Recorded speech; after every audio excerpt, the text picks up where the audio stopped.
Good morning, everybody, and welcome to Decoding Digital. I'm Leon Carvelet, the founder and director here at Door4, and this is our December Decoding Digital event, our festive special, part of the regular series of events that we run here at Door4 for education, for sharing our knowledge, for sharing technical information, for performance marketing businesses.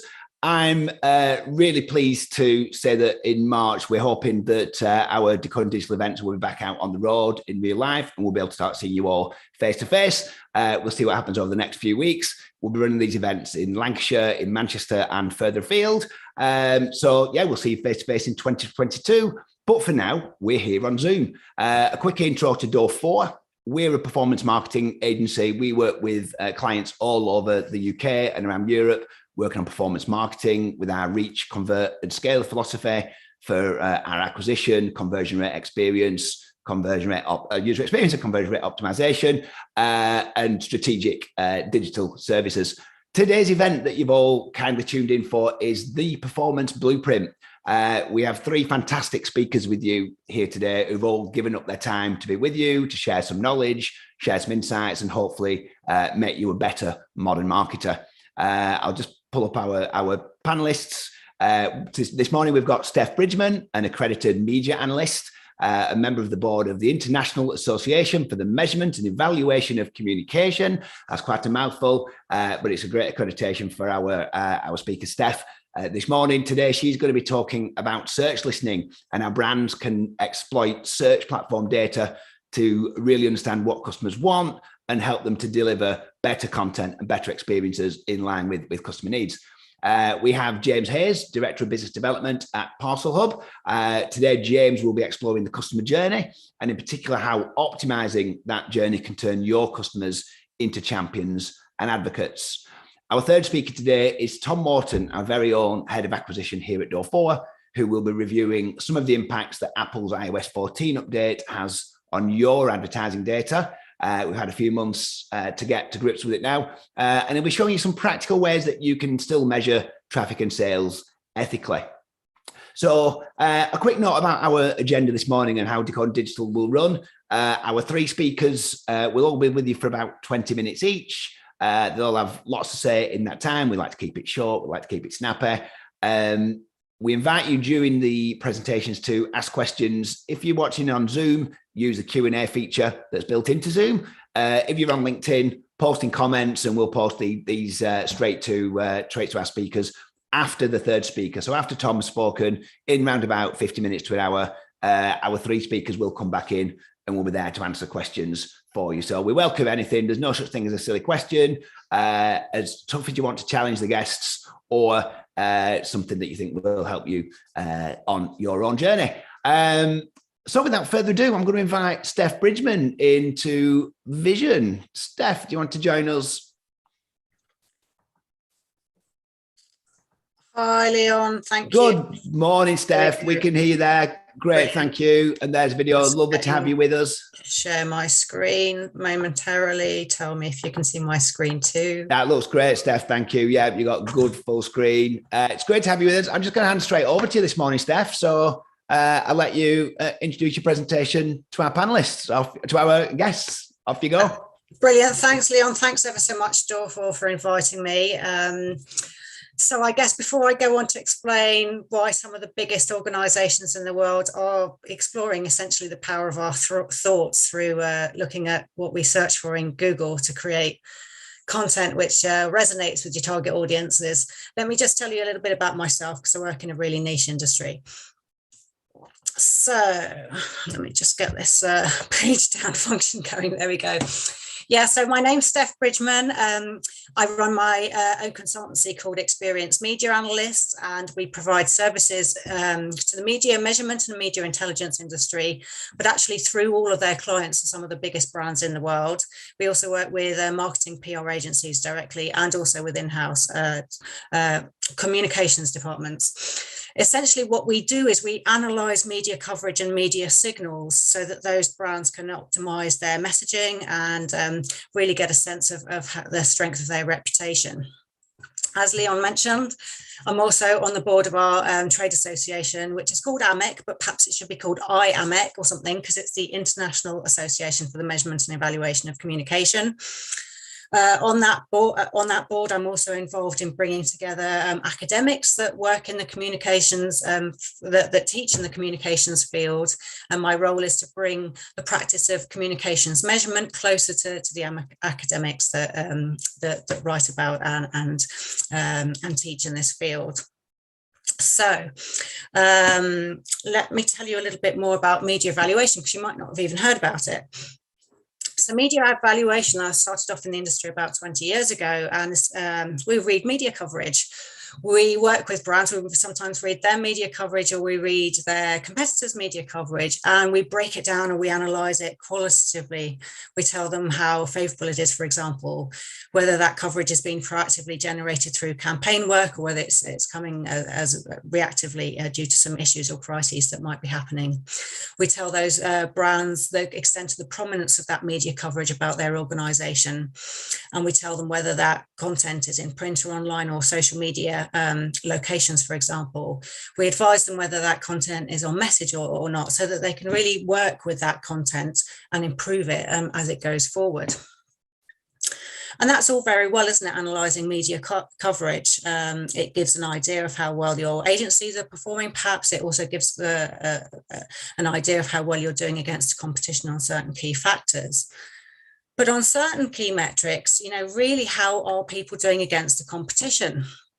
What are people, it's all very well on knowing what people are writing and what journalists are writing about a brand, but actually what are people thinking? And so I wanted to introduce to you the concept of search listening, which is a new metric that we're increasingly using with our client projects. And it's about using the data that sits behind Google search to really understand the strengths of the brand and how, the kind of actions that people are taking perhaps as a result of having been exposed to this communications that you might be putting out there. So search listening, what is it? Have you ever noticed when you start typing something into Google, these little buttons pop up? It's essentially called Google Autocomplete. The information you can see on the screenshot just now is the Google Autocomplete when I prepped for this session back in sort of last week of November. And those were the searches that happened to be trending at the time. I put in a space in it and the Google Autocomplete opened up for me and showed me what others were searching for. Probably with a UK slant, obviously, because Google takes into account my location when it responds back and tells me what people are searching for. So just take a little bit more notice of this Google Autocomplete, because brands can use that for various different in various different ways, which I'm going to go on to explain later on.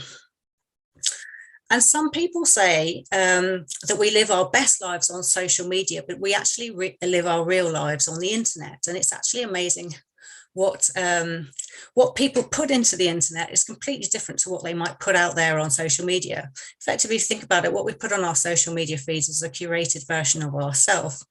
So if you're working with a brand and you're looking at what's being said about your brand on social media, you're only really looking at one side of how people feel about your brand or your organization.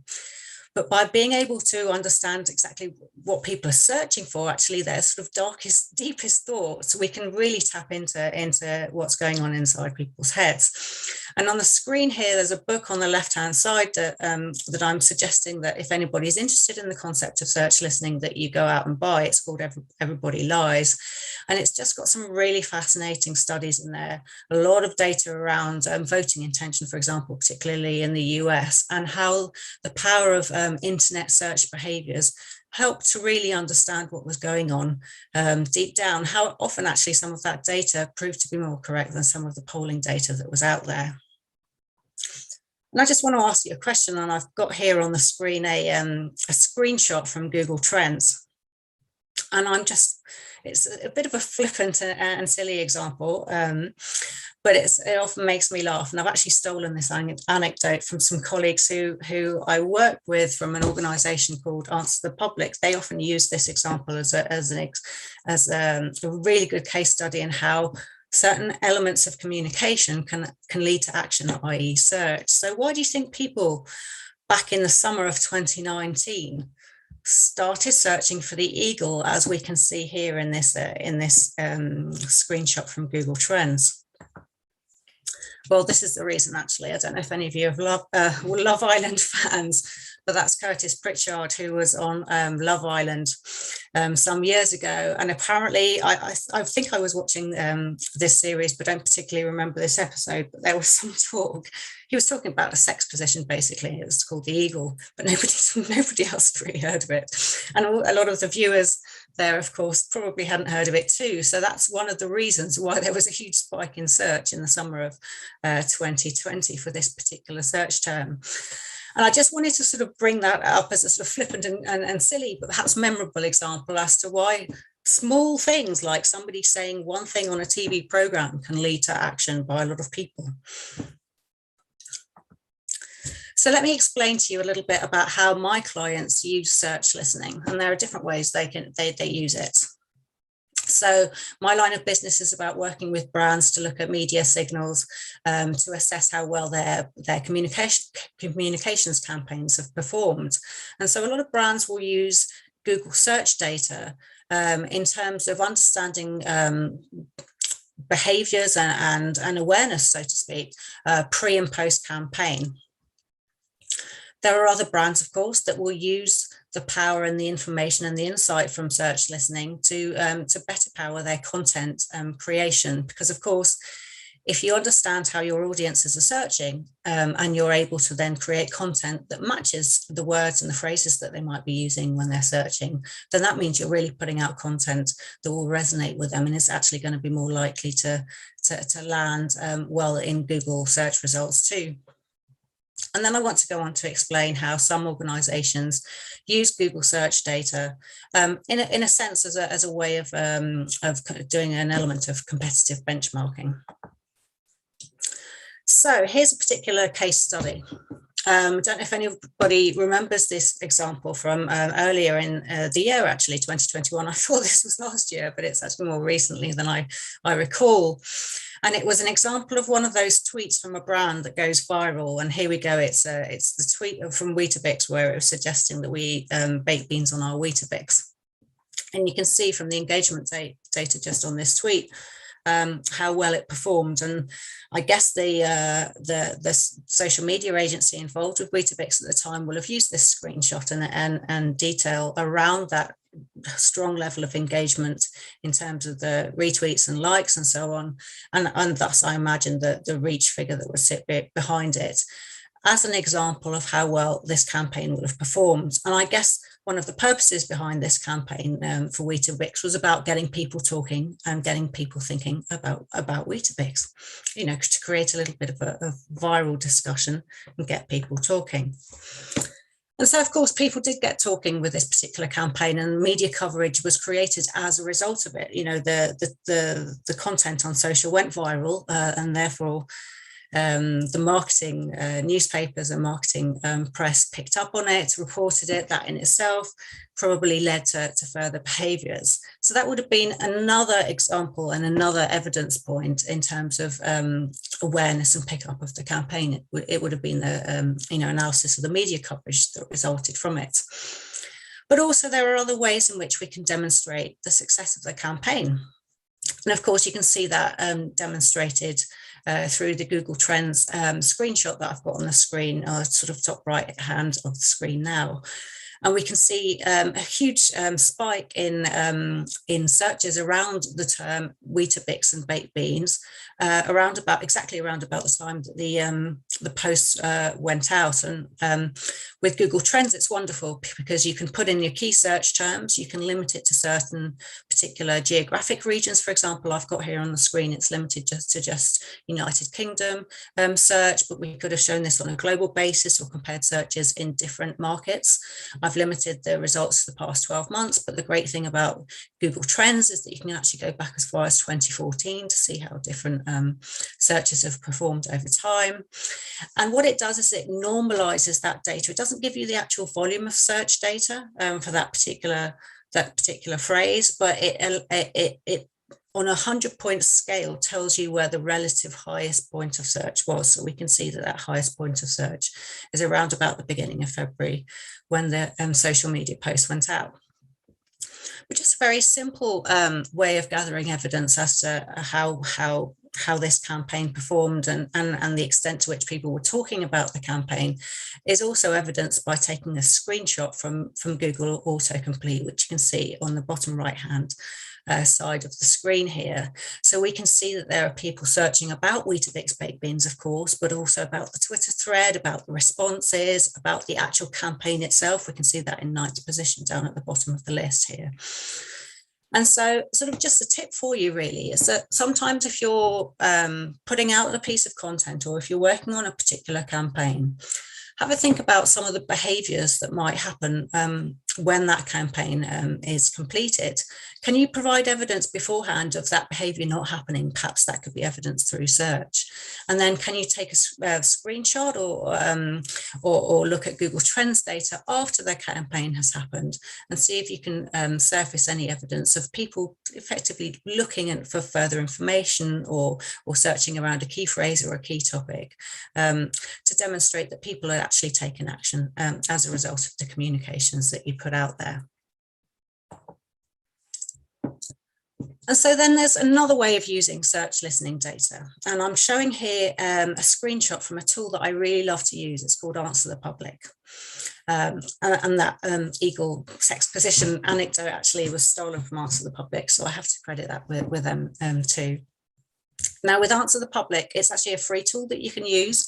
By the way, I'm not sort of paid by them. I just think that they do brilliant work. But they have a free tool which has throttled access. So I think you're allowed 3 free searches per day. I've got access to their Pro tool, which allows a lot of additional features, such as the ability to compare search patterns in different markets, for example, and their Pro feature also allows you to be able to evidence changes in searches over a given period of time. But what I've got here on the screen is one of their beautiful visualizations.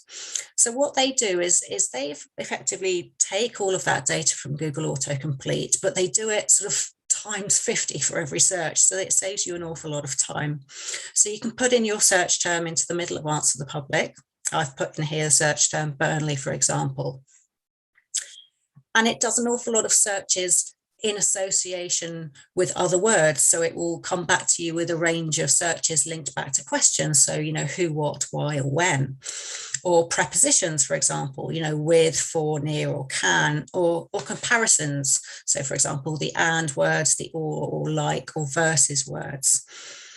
And we can see here, I've sort of zoomed in a little bit on the right-hand side of the screen, but we can see here, for example, that there are searches coming back linking Burnley with Benidorm, for example. When you dig a little bit deeper there, it's linked to an advertising campaign, I think, that was happening around about 2020 featuring Paddy McGuinness. And obviously, I don't know if it had links to Burnley, if it was shot in Burnley, but there was obviously association between the place name and that particular brand there, and perhaps that might have been also used by that brand as evidence of people, you know, taking interest and being aware of that particular campaign.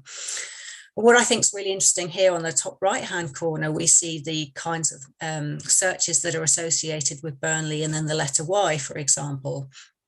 And we see, whilst it doesn't give you the volume of searches, it gives you, through the color coding of the little green dots there, the relative levels of search. So at the top, we can see that Burnley Youth Theatre has a higher level of search than, for example, Burnley Yellow Kit at the bottom. But we can see that there's a reasonable amount of search happening, it seems, there for Burnley Yorkshire. So my advice perhaps might be there is that if you're working in the tourist segment in Burnley, perhaps if people are searching for Burnley Yorkshire, perhaps put out some content that has the word Burnley and Yorkshire in it, even though Burnley isn't in Yorkshire, you know, perhaps 10 reasons why Burnley isn't in Yorkshire. Because people are searching for it, it might be easier for that content to actually surface on page 1 of Google because others aren't competing for those same search terms. So that's just another way in which search data can be used to sort of almost inspire content itself.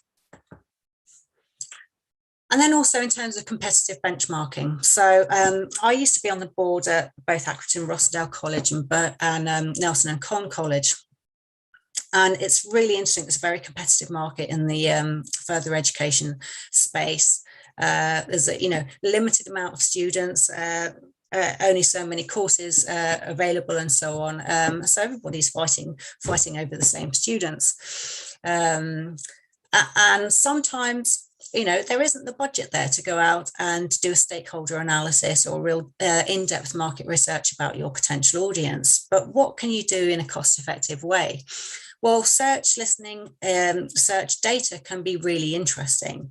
And what we've got here just on the screen is again, screenshots taken from Google Trends, where it put in some of the search terms. So we put in Nelson and Cole College next to Burnley College and next to Accrington and Rossendale College, and then understanding the relative levels of search about those colleges against each other. So on the top of the screen, I think what I ended up doing actually was supporting them with a pro bono marketing performance report. And this was a really interesting slide that a lot of the other governors and directors were interested in seeing, because on a very simple level, we can see a significantly higher volume of internet search for effectively the two competing colleges there at the time, Nelson and Cole, Burnley College, compared to Accrington and Rossendale College. And actually, when I took the screenshot at one time and then looked at it a couple of years later, that sort of level of relative level of search had sort of further grown apart.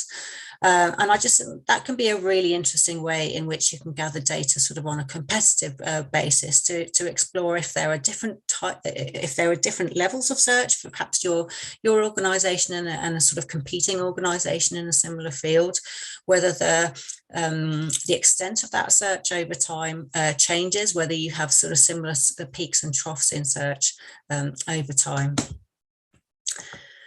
And then I just wanted to finish by introducing you to this concept of a metric called share of search. The Institute for Practitioners in Advertising actually took out a full-page spread in the Financial Times, I think some time ago, almost sort of bigging up this new metric in the industry, share of search. And there was some data that was put out that that suggests that if you're looking at search patterns around a particular brand and then against its competition, it can be a really interesting, perhaps early indicator of market share. And I've got on the screen at the bottom just how we used the idea of share of search in a particular report we were doing around car brands and how they were performing against each other in different markets. So we've got Germany, India and Australia's performance there. And then we've got the relative levels of search between some of the key car brands and then all of the other car brands combined. And I use a tool to collect this data to power these share of search pie charts, because you need to understand the relative levels of search. You see, all those other tools that I've talked through there pictured the levels of search, but didn't really give you an idea of the volume of search. But using tools, I use a tool called KW Finder, but many of the tools effectively that will run off the Google AdWords program, which will give a clearer indication as to the actual volume of search for particular key phrases. You need to be able to understand, first of all, what your complete universe is, to be able to understand how many searches there are in your category. So in this example here, not only did we look at the levels of search for the Audi brand, BMW, Jaguar, and so on, but we actually had to explore the searches for all of the different car brands that there could possibly be in that particular market in order to understand the total universe of that search, and then to be able to assess the relative levels of search of those brands within those particular markets. So as I wrap up, so what are the tools that I use with brands to give them an indication of the performance of their marketing? Well, two of the tools I use are free tools. So they're the Google Trends tools and the Google Autocomplete tools. And often it's just a case of really being curious about the data and going in there, exporting some of their the PDFs, or actually just taking some screenshots and being able to bring some of that data into your performance reports. And then there are a couple of those paid for tools that I mentioned. So we've got Answer the Public, which is again at a reasonable price. Keyword Finder, which is the tool I use to get the volumes, which links back to the Google AdWords, around about £50 per month. And that's it for me for now. I just wanted to introduce you to the power of search and the power of search data to demonstrate the performance of your campaign. Thank you very much for that, Steph. That was an excellent presentation. Those of us here in our studio, we're really enjoying that, and I'm sure the guests have as well. I think when we've worked with brands at an early stage of understanding search, they've often had a kind of a predefined view of which search terms they want to rank for, what they think they should be top of Google and performing for. But in reality, as you've explained really well there, you've really got to respond to what the customers and what the audience actually want. And that's really the definition of marketing in general, isn't it? So that's amazing. Thanks, Steph. We've seen some good engagement in chat there. Would encourage everybody to drop some Q&A into those of you on Zoom, that is, drop them into the Q&A. And again, those of you on LinkedIn, if you've got any questions for Steph, I'm sure you do after that presentation, please drop them in the comments on LinkedIn. Thanks very much, Steph. We'll see you shortly for questions and answers after our next couple of speakers. With that, I'm going to ask James Hayes to come in and join us. Good morning to you, James. We'll just unmute you. Am I unmuted now? You're all good there, James. Top of the morning. How are you today? I'm great, Leon. Morning. How are you? Oh, yeah, really good. I'm just going to ask Steph to stop sharing your screen there, if that's okay. Thank you. Is it James's? There, we're all good. Yeah, we're all good. Technical gremlins aside, we're doing well. Really, really good. Nice to see you, James. I hope you're looking forward to sharing some insights this morning we've got a good few dozen people on our various channels this morning. So I'm going to hand the reins over to you. I'll let you share your screen and I'll confirm when we're good to go. You sound good. Cheers, you look good, and I'm sure your presentation is going to look good shortly as well. You're charming as ever, Leon. Morning, everyone. Steph, I really enjoyed what you were sharing there. It was really insightful. Thank you very much for sharing that search insight, Steph. Thank you. So yeah, good morning, everyone. This weird new world of presentations. One of the best and equally worst things about presenting in this way is not being able to see the people when you're on stage, or the virtual stage as we are these days. The best not knowing the faces when they're looking at you with a look of, God, get off the stage because what you're saying is awful. Or the opposite is when you are delivering something really insightful and you're getting the faces respond saying, this is great, give me some more. So I'm just going to hope that I'm getting the faces of give me some more, because I can't see any of you, of course. Anyway, morning, thanks for tuning in. Hopefully I'll give you some positive vibes about what I'm about to share.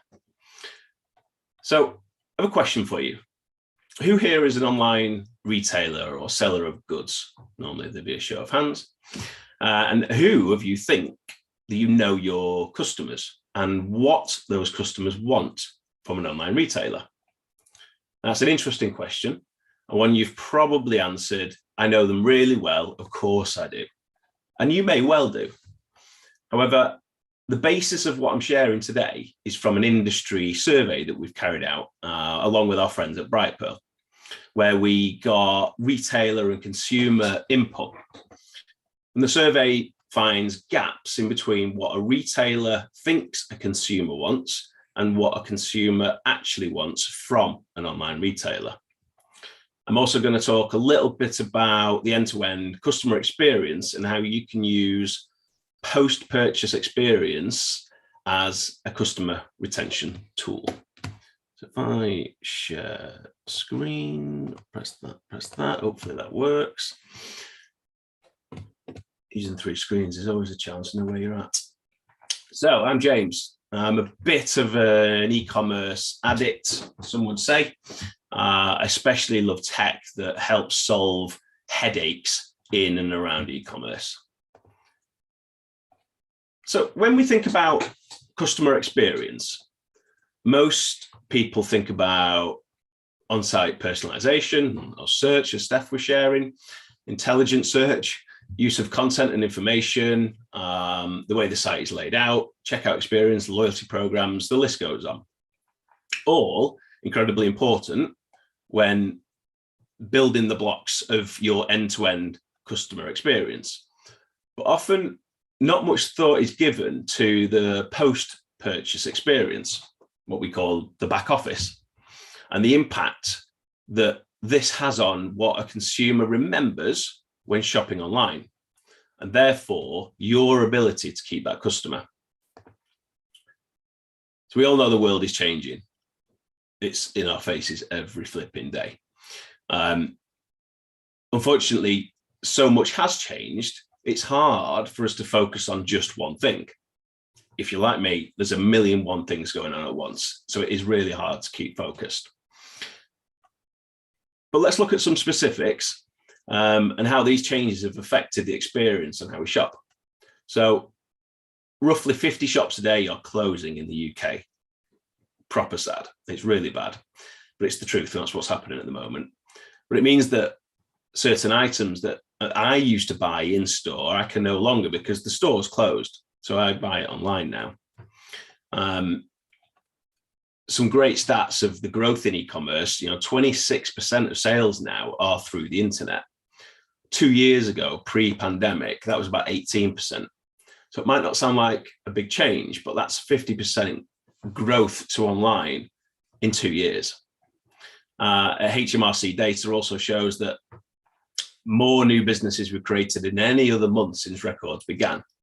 And for a 12-month period from March 21 back was 835,000 businesses were created, which is just astounding. But in particular, a huge increase in that is in online retail businesses.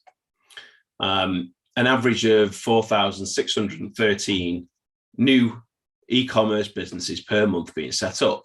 So by the end of this session, that's about another 10 businesses have been created whilst I've been talking. So it's fair to say that a lot of new companies have entered the market. It's also fair to say that a lot of established businesses have grown more and faster than they anticipated. Manufacturers are now selling online. So they've all found themselves running a very different type of business than they were 18 months ago. New channels, new customers, new competitors. With that increased competition, new brands, and those who have had to shift towards online sales, and a finite amount of demand, costs and the impression of costs and the acquisition costs have increased rapidly, especially where a lot of businesses rely on platforms like Facebook, which is used by 90% of marketers out there. I'll put it another way. For the same budget as last year, you're going to reach a lot less people today. Throw in the added control that Apple has given users to control the apps, third-party cookie challenges and changes, and giving the consumer more power over their data means that it's an opportunity that it's more important to retain customers because it's harder to acquire. So if the cost of acquisitions are going up, if you're not growing CLV, customer lifetime value, then you're really eating into your margins. And client lifetime value, CLV, has to respond and increase. I love this slide. So keep all that in mind. When I show you where it can all go wrong. So we're going to assume that you're all really good at nailing the front end, just landing in the back office system. Perfect. Well, what happens here in the middle, Mr. Redface and Mrs. Blueface, or Mr. and Mrs. whatever? What happens here in between acquisition and growth? This is the back office, the operation. As a lot of my clients put it, their engine room. Ben from Gymshark, he talks about this all the time. Gymshark's operation is crucial to the success of that brand. And he's right. If you fail to deliver your products, you're going to fail to grow. So let's look at this. The red grumpy face had an issue with an order. Late shipment, wrong item sent, late delivery, driver couldn't find the address, but no one contacted them to try and resurrect it, or it's delivered damaged, etc. So that customer never enters the growth phase of their relationship with you as a seller of product. So you're back to acquiring another customer because you've lost the one you've acquired. So break that cycle, move more clients into the growth phase, you will grow as a retailer. We'll go into that a little bit more in a second. So the figure at the bottom there, 77% of negative feedback being operational issues is often right. Check your reviews on Google, on Trustpilot or Reviews.io, whichever ones you use, and analyze them. Look at the reasons that you're getting reviews, good and bad. So this all might quite sound obvious, because who wouldn't believe that post-purchase experiences affects the overall experience? Well, there's a clear gap between what consumers say is important, which is the blue line across the top, and what retailers think consumers want, the reddy orange line across the bottom. So this data is from the survey that we released a few months back with Brightpearl. So let's look at it. Beyond the buy button, right? The likelihood of customers coming back and remaining loyal to a brand hugely depends on what happens during the delivery and receipt of the items. And the future success of retailers in their respective competitive areas will be determined by the ability to match consumers' growing expectations in this respect. Okay. However, this survey reveals that consumers stop doing business with brands for very different reasons than the merchant thinks. So let's look at the consumer view. So some of the top reasons why consumers said that they would stop doing business with a brand include poor product quality, high delivery costs, poor customer support, missing and wrong items delivered. And that compares to much lower results for any of the pre-purchase issues, such as website problems, item out of stock on the website, which were both ranked the lowest from a consumer's point of view. The post-buy button experience is therefore arguably the most important piece of the buyer's journey to get right. On the other hand, the retailer's view, they ranked both potential pre-purchase issues as the highest, with 43% saying that an item out of stock would cause a customer to stop doing business with the brand, and 30% quoting website problems as a reason. While these might stop an individual purchase, neither of them rank high in the minds of consumers as they do in the minds of the retailers. So there's the gap. And think about the importance of reviews with this, as it is the last touch associated with a brand, with your brand. It's also the most likely time that consumers will be leaving reviews, which inform the views of potential new customers. A stat for you, 92% of consumers we surveyed considered reviews to be important. So if you've got a pile of negative reviews, that's going to hamper, that's going to restrict your growth opportunity, because you're not going to acquire as many customers because you've got negative reviews. So if it's the operation which is causing negative experiences, acquisition costs are increasing, as we know, but the goal for you is to increase that customer lifetime value. Doesn't it make sense to cover why operations are the main factor in poor experiences?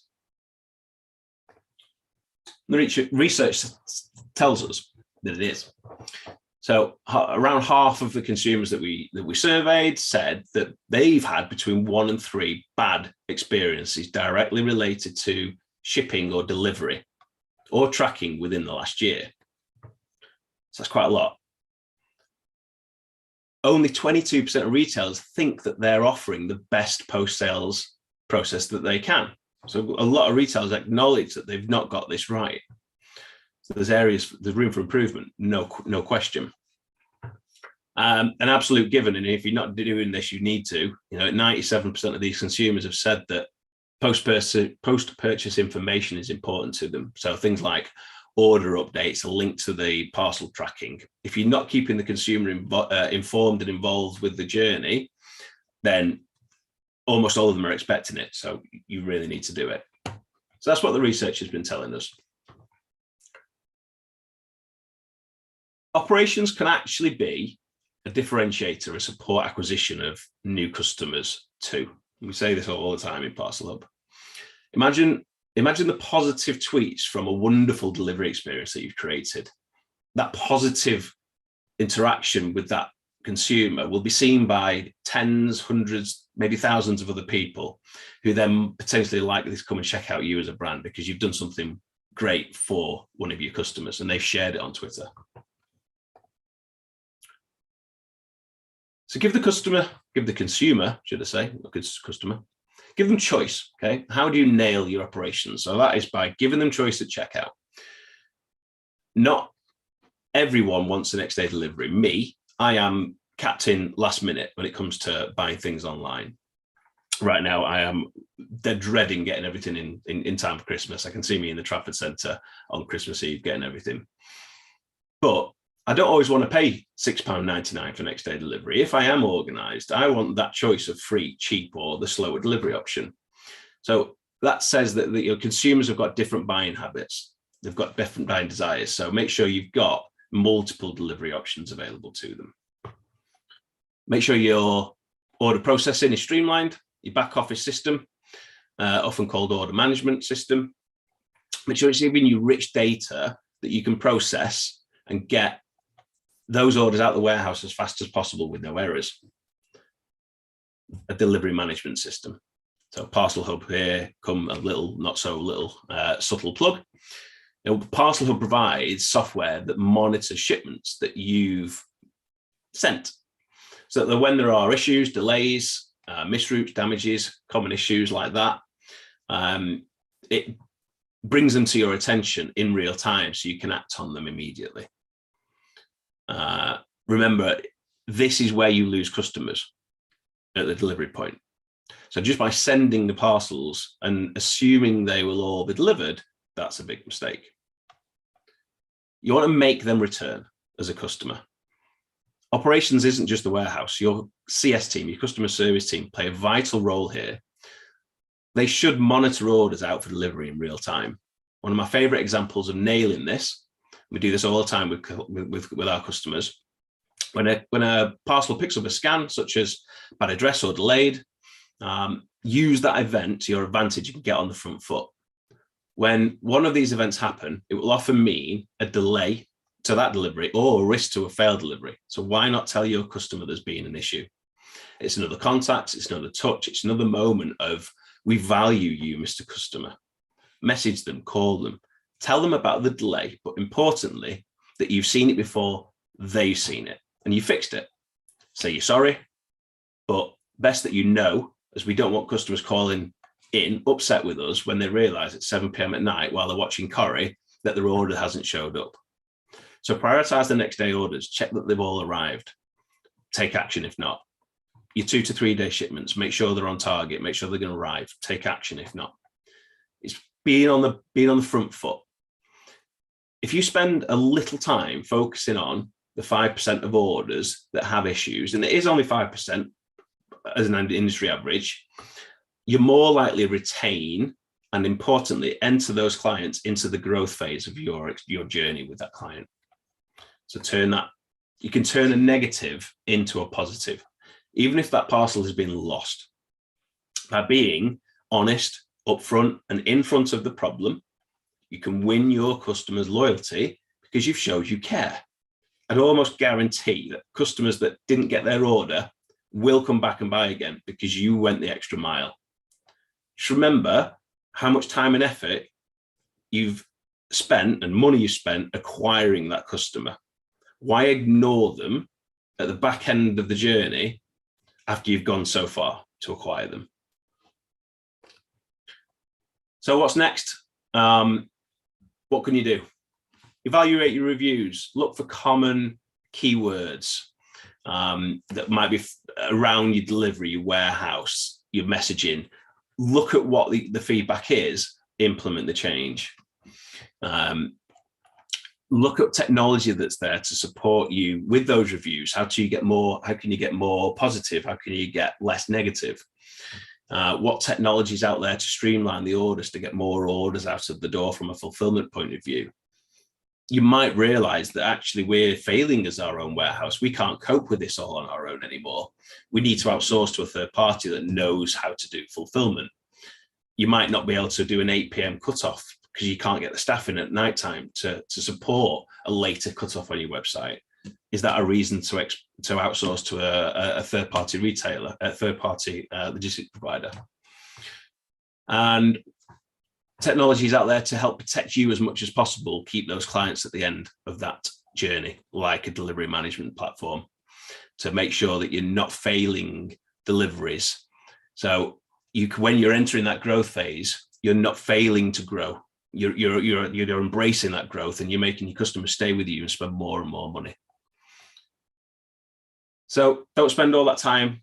It's my final takeaway. Don't spend all that time and effort acquiring customers without making sure your back office supports that consumer end to end. Thank you very much. Super. Thanks ever so much for that, James. That was a really, really insightful presentation. I think all of the retailers and marketers that are involved in a guest today will have got a lot from that. It's easy to think very much about the front end of digital marketing, but then those operational considerations that come in at the end, you often see with a lot of businesses seem to be a bit of an afterthought, but by taking away some insight from your presentation there, hopefully there are some improvements to be made. Thanks ever so much. Anybody that's got any questions for James after that presentation, please drop them in Q&A on Zoom or drop them into comments on LinkedIn. Thanks very much for that, James. And we'll see you in about 10 or 15 minutes for the Q&A. I'm going to bring Tom in now. Good morning, Tom Morton. Hello. Good morning to you. Can't start video just yet. Oh, there we go. Hello. There we go. Welcome from the deepest, darkest studio. Welcome. Yeah. So, Tom, this morning you're going to be talking about iOS 14 and the impacts that it's had on advertisers and performance, aren't you? So I am. I'm going to hand straight over to you. Cool. Just before you go, can everyone see my screen? We can see that. That's all looking good, Tom. Fantastic. Great stuff. Right. Brilliant. So, as Leo mentioned, I'll be looking at iOS 14.5 update, and I'm just going to unpack it a little bit for marketers. Go to the next slide. As mentioned, I'm Tom Morton, Head of Acquisitions at Door4. In fact, I'd like to steal the chart that James had previously, had the big acquisition funnel. It's probably easier to explain to friends and family what I do on a daily basis. So, for a little bit of background, back in 2021, all the way back in January, iOS 14 was launched. And we've seen some incremental updates over the year. I think we're on iOS 15.2 as of today, so this is quite early, but also some historic background for you. So if you're an Apple user, you may have seen like this little notification every time you log into Facebook or you download a new app. That's basically allowing the users to allow tracking or not to allow tracking. And since they've been doing this over the year, they've kind of tweaked and messed with it over the years. So I'll just go into a little bit more detail on that. So basically, it's affected anyone who runs adverts or boosted posts on Facebook since January 2021.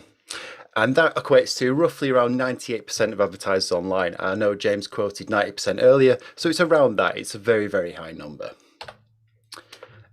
In particular, if you look what it affected, it's the target audience tools, the web conversion tracking, so that's events, clicks, form submissions, the stuff that you really need, and advertising on mobile apps, the third party outside of Facebook, and the ability to really optimize the ads. Now, one of the problems with this in particular is, as you know, if you don't know who's buying on through Facebook, you can't really advertise to this audience that's now a buying group. So obviously that's quite a bit of a problem for the modern marketer. Now, if you're wondering of how many people are actually opting into this to allow, to stop tracking, it's roughly worldwide within the first 3 weeks was around about 15%. Now, to put that into context, that's roughly 1 billion people in the world that currently use iPhones that are active and using them. Now, that equates to obviously 150 million people. And that, for real context, is just about half the amount of people in the USA at the current moment in time. So it's quite a chunk of people. So if you ask the standard user, what does it mean? It's all about privacy online. So it's a bit of a pro for them. They think, people aren't tracking my data, but you could argue you've got your phone in your pocket regardless. So Apple knows what you're doing anyway. It's just a different company who knows it, not just Facebook or other third-party apps. And technically on Facebook, you should see less ads that follow you around the internet. I know if everyone's doing Christmas shopping at the minute, or you're leaving it quite late, like me and James, you'll probably see a lot of remarketing adverts. That basically means if you click on something or you're interested in something, you'll be featured adverts that are relevant to that further on. If you opted out of the tracking for Facebook, you'll see a lot less of that. But really, that's the long and short of it, and that's really about it for the users. However, if you look at the cons of it, I've actually posted a couple of examples of some bad adverts. That the top one I've seen on Wish recently, and I remembered one that was doing the rounds on the news earlier. So basically, this is because of less personalised advertising. Now, I can imagine someone is in the market for some HUD for a cat. I'm not quite sure what it is, but it's £1. I might buy it, might see what it does.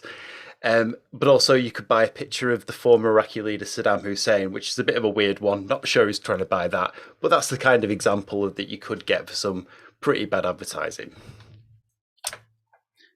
And basically what it means for marketers, and you look at the pros for it, it's really nothing much at all. It's really not good. Like this example of the GIF, when you want to throw the PC in the bin. It's been something we've been wrestling with for the last year, to varying degrees across varying businesses throughout agencies across the UK and, well, the rest of the world. But if you really look into the cons, this is really where you really do see the problems for it. Pixel events are now limited to only 8 main categories. Previously, I think it was around about 25. Now, you want to have the top level ones like conversions, purchases, form fills, or something like that. But you'd also want some softer conversions to know that touch points on your site could indicate that a user is looking to buy, and you could maybe target them a little more aggressively. As a result, you're going to get less activity going through the pixel. So the less activity you got to the pixel, the limited data that you're going to have for optimization. Long and short, the more data, the more touch points, the better you can optimize for advertising to your target audience. And of course, we're going to see less advertising personalization, audience segmentation, performance, and reporting capabilities. Previously to this update, we had a 28-day click-through window, which still works for everyone but iOS users who have opted out of this, but now it's been narrowed down to 7 days. Now, that's not really good for a B2B company who their click window might be maybe even longer than 28 days. It could be months before they even talk to them. So you've really got to measure the touch points offline. And of course, there's going to be no real-time reporting. This is something that we have struggled with. So we've got to wait 3 days to really make some tangible tangible optimizations where we could be a little bit more reactive prior to this. So if you're slow to react, it means you're going to waste quite a lot more money than you would previously to this update. And of course, the main ad objective, so when you're starting up a campaign, you can pick between a few of these. Ones that we generally use in agency quite a lot is the traffic conversions and catalog sales. They're the ones that have been really effective from this update. We don't tend to do much with app installs, but obviously that's another beast entirely. They've really been affected by this update as well. You might ask yourself why it matters. So with Facebook, the value is always going to be in the data. I mean, they collect so much data on you, it's absolutely insane. It's the things like what you've looked at, time of day. I think they even track what credit card you have if you've paid for anything through one of the adverts at some point. That you can actually collect all this data. You can Google it, or you can do this. You can do this on a couple of other platforms as well. The Google one, I think it was about 40 gigabytes what I downloaded, and that's got all your YouTube data and everything. But it's scary how much data Facebook actually has on you. I think I've had my account since about 2008, maybe a little bit earlier. So that's probably going to build a very good user persona of what I curate online. But as Steph said earlier, what you put online isn't necessarily the person who you actually are. It's a curated version of you, but you can still get a really good idea of what you're about and what your interests and dislikes and stuff like that is. And particularly as marketers, the more data that we have, the better we can target. So if we're better we can target, we can optimize to get a better return on ad spend. And it's exactly the same for Facebook with the machine learning. So the more data points and the more conversion data they have, the more the machine learning is going to work better, the better return on ad spend that everyone's going to get from that. So you might ask yourself, how do I know if I've been affected? So there's a few things that you can do to find out if that's the case. You just need to review your returns from Facebook year on year. If you haven't got that data, you can at least pinpoint it from at least January onwards, and you can see, are you spending more to get the same amount, or are you spending a lot more to get even less? That's something you want to be looking into. If you're a B2B marketer, you might have a larger click to conversion funnel, as I touched on earlier. You certainly have probably been affected in 2021. I've seen countless accounts coming through, and I've just looked year on year and gone, "Ooh, that doesn't look good." But as I say, it's only potentially 15%, so you might still have it, but you're not still fully tracking it if you've not done the steps I'm going to mention shortly. But if you're B2C and use mainly Facebook for remarketing, that's something that I highly recommend for a lot of people. You'll find you're probably spending about the same, if not a little bit more, to get the same results as previous year, which obviously is a bit of a problem. So there's one thing that we like to say in Door4, it's solutions, not problems. So I'm just going to break down a couple of things that you can do to maybe bring yourself back up to speed and get yourself going into 2022 to get Facebook back on track a little bit. So with the limited amount of tracking that we have, particularly for iOS users, we can recommend a few things. So what you need to do is fine tune your pixel to at least the max 8 touch points. Generally, I see people used to have quite a lot of them, or they'd have maybe one, which is generally kind of like the value goal, which is like purchase, or it might be contact form submission. So a few things that you want to have in there is just an example: view website, add item to cart, purchase, form submission, clicking on the phone number, or a custom event that's quite valuable to your business, such as clicking the live chat. So what you can do, these are the things that you need to do to kind of get some amount of your information back. Now, it's not going to be perfect as it was previously. It's just a few things that you got to keep in mind. There's some more black hat ways around it, but it's not something I'd like to really say on a live recorded broadcast, just in case it gets me in trouble. But maybe send me an email later. So the first thing you need to do is verify your domain on your Facebook business account. If you don't have that and you're currently just using boosted posts, I'd recommend signing up for a business account and verifying your domain with that. Make sure you delay your porting by at least 3 days, just so you can make any adequate changes before you say, okay, we want to cut this advert off, or we want to say, oh, actually this advert's working quite well, I want to move a lot more spend into it. One thing particularly for remarketing, you want to use segmented smaller retargeting pools, and you want to use that on a closed off window. So you want to use the 7-day window conversion rather than the 28 previously. That's just so it can include more of the iOS people. The idea of that is it's a smaller audience with smaller amount of data, so you can optimize that a lot quicker than you would be, say, if you had a big 28-day conversion window.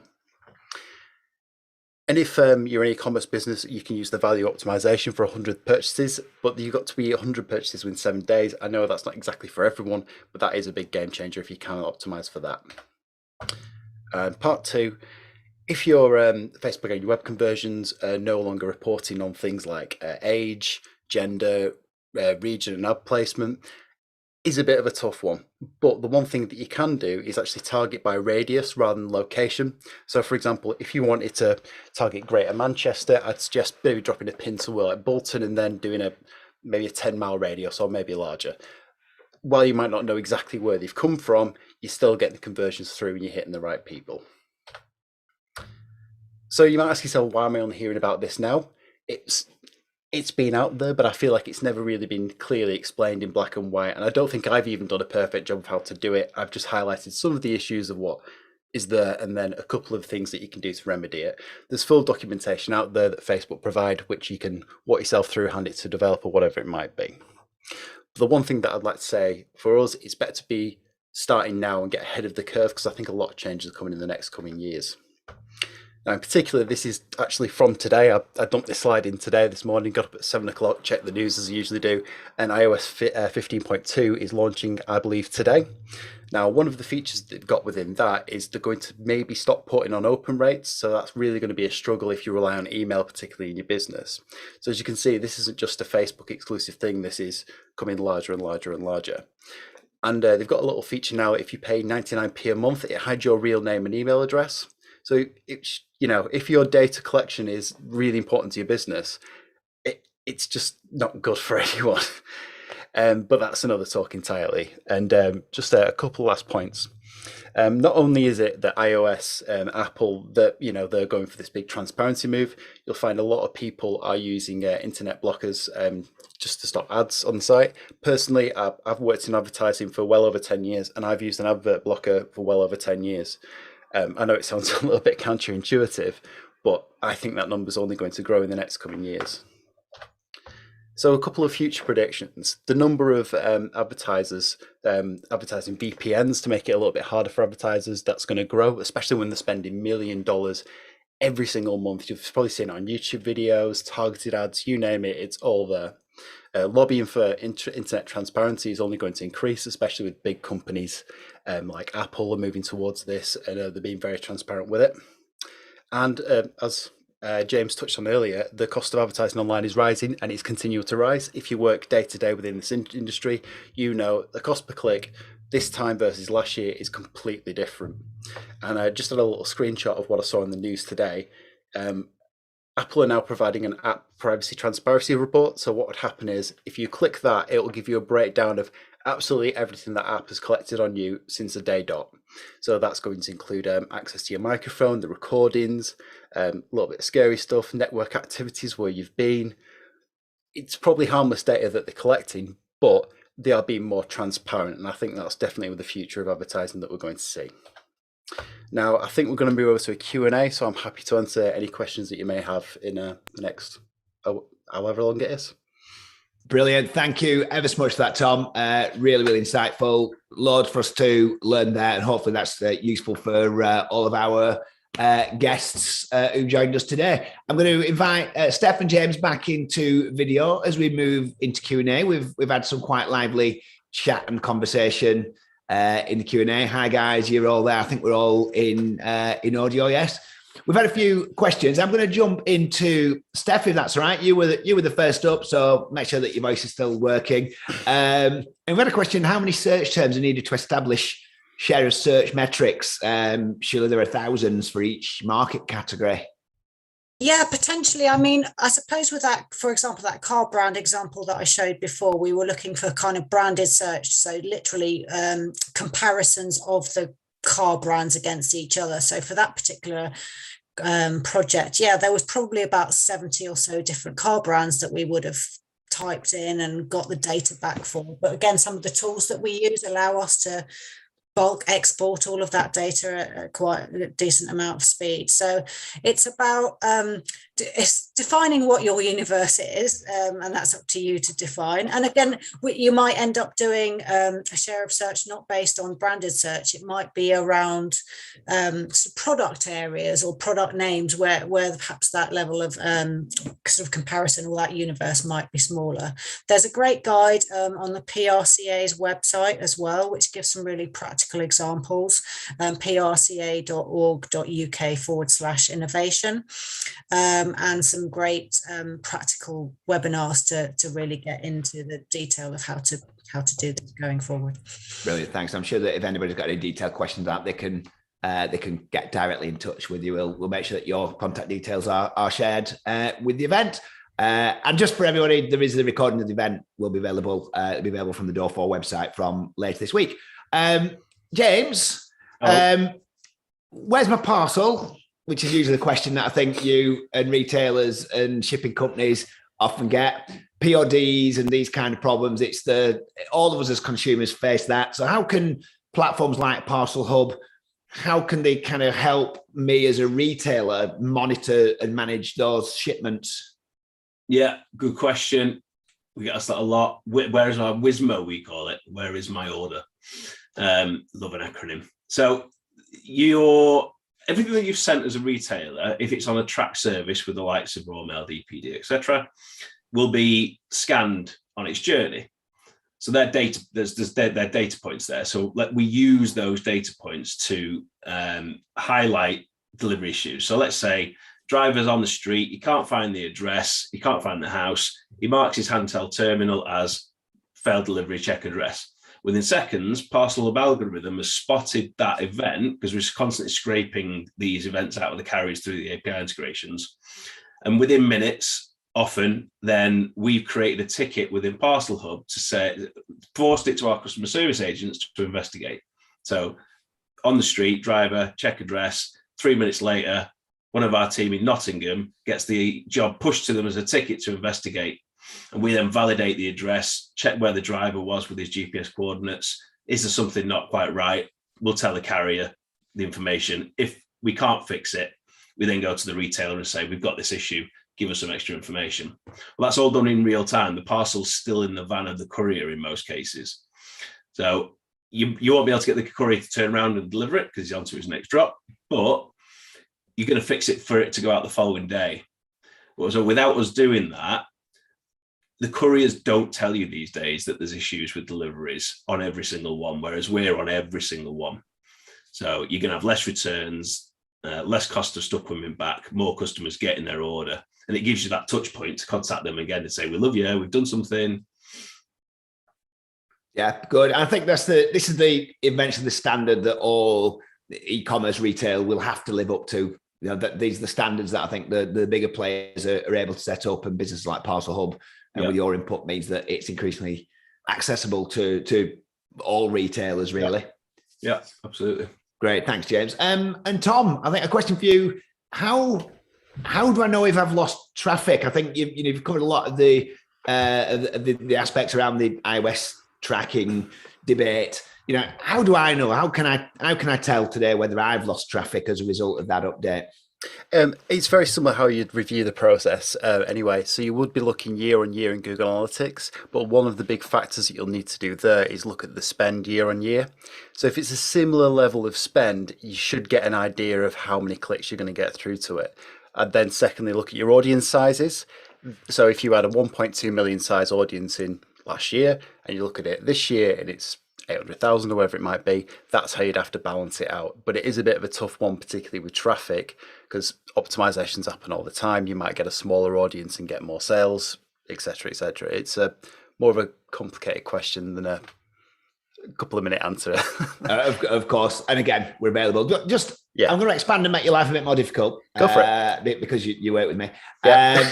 So we talk about traffic, and we like to talk about traffic. Traffic is just a number, as we tell our clients. Yeah. Let's just very, very quickly finish off on revenue. So how does this impact revenue? That's what our clients care about. That's what James and Steph's clients care about, actual revenue. How does it affect revenue tracking? Massively. So I'd say particularly it's in the retargeting funnels, the way you're going to pick up the lost sales, the abandoned basket stuff. That's where you're really going to be affected rather than the top level of stuff. So if you blanketed it out over the year and year, your retargeting funnels not going to be as effective, and there's definitely lost revenues there. Superb. That's fine. And I think with that, we're going to tie up the Q&A. So I'm going to give a really, really huge thanks to Tom, James, and Steph for giving up the time this morning. Hopefully their input, their presentations, their Q&A were really useful for our guests this morning across LinkedIn and Zoom. We're also on Twitter and Facebook and YouTube as well for the first time. So we are quite multi-channel. That's the end of today's Decoding Digital. It's the end of our December event. Thanks to our three speakers. I'm going to very quickly talk about January's event, which is called A Wealth of Experience. That's on Friday, the 28th of January, which is a few weeks from now. You can watch via LinkedIn Live again or any of the other channels I mentioned, or you can register on our website and join us here on Zoom. It means you can kick in with the Q&A and the chat. We've got three speakers, each looking at different aspects of improving customer experience and in turn increasing revenue. We've got Kevin Robinson, who's a senior conversion analyst from Brain Labs, Chloe Sinclair, who's the head of travel, transport, hospitality and logistics at UserZoom, and our very own Conrad Grimshaw, Door4's optimization consultant. Three handpicked professionals, all very knowledgeable on customer experience, all to give you a fantastic presentation in January. We welcome ideas for speakers and topics for future events. So those of you that are watching that think, I wish Door4 would cover such a topic that's related to performance marketing and reach and conversion in digital marketing, please drop me a line personally, leon@door4.com. All ideas are welcome. Keep your eyes out for our ads and emails. We look forward to seeing you at the next event. Bye for now.